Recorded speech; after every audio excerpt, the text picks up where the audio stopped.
পাশে মিয়ানমার, সেখানে মানবিক করিডোর দেওয়ার ব্যাপারে যে সিদ্ধান্ত, নীতিগত সিদ্ধান্ত সরকার নিতে যাচ্ছিল, তার আগে কিন্তু সরকার কোনো পলিটিক্যাল পার্টির সঙ্গে আলোচনা করে নাই। যখন বিএনপি খুব স্ট্রংলি প্রোটেস্ট করে, এট দ্য সেম টাইম আমাদের স্বাধীনতার সার্বভৌমত্বের প্রতীক সেনাবাহিনী যখন স্ট্রংলি প্রোটেস্ট করে, তখন আমরা সরকারের তরফ থেকে শুনি না এটা একটা হিউম্যান নট করিডোর, একটা হিউম্যান কি জানি মানে একটা অন্য একটা ওয়ার্ড আমাদের মানে ওই নিরাপত্তা উপদেষ্টা ব্যবহার করলেন, হ্যাঁ, যেটা এক্সাক্ট বা something, I forgot the exact word, but he avoided the word corridor. But দেখেন, এটা তো একটা করিডোর বটেই, বলছে করে মানুষ সরিয়ে নেওয়া হবে না, শুধুমাত্র খাদ্য, ওষুধ, প্রতিদিনকার নিত্য প্রয়োজনীয় জিনিস যাবে। বাংলাদেশের সার্বভৌমত্বের জন্য সেটা একটা প্রশ্নচিহ্ন সবসময় আসে।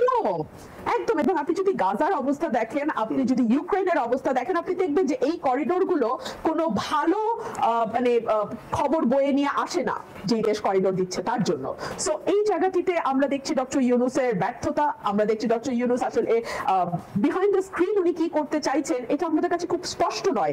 এট দ্য সেম টাইম যখন উনি বন্দর দিয়ে দিচ্ছেন অন্য আরেকটি দেশকে, যেখানে এমন একটি টার্মিনালের ব্যাপারে আলোচনা হচ্ছে যে এই টার্মিনালটি খুব চমৎকার কাজ করে এবং গত বছর 30 লক্ষ মেট্রিক টন এক্সট্রা সার্ভিস দিতে পেরেছে ওই বন্দর, সেই বন্দরকে তিনি আপগ্রেড করবার জন্য অনেক রয়েছে।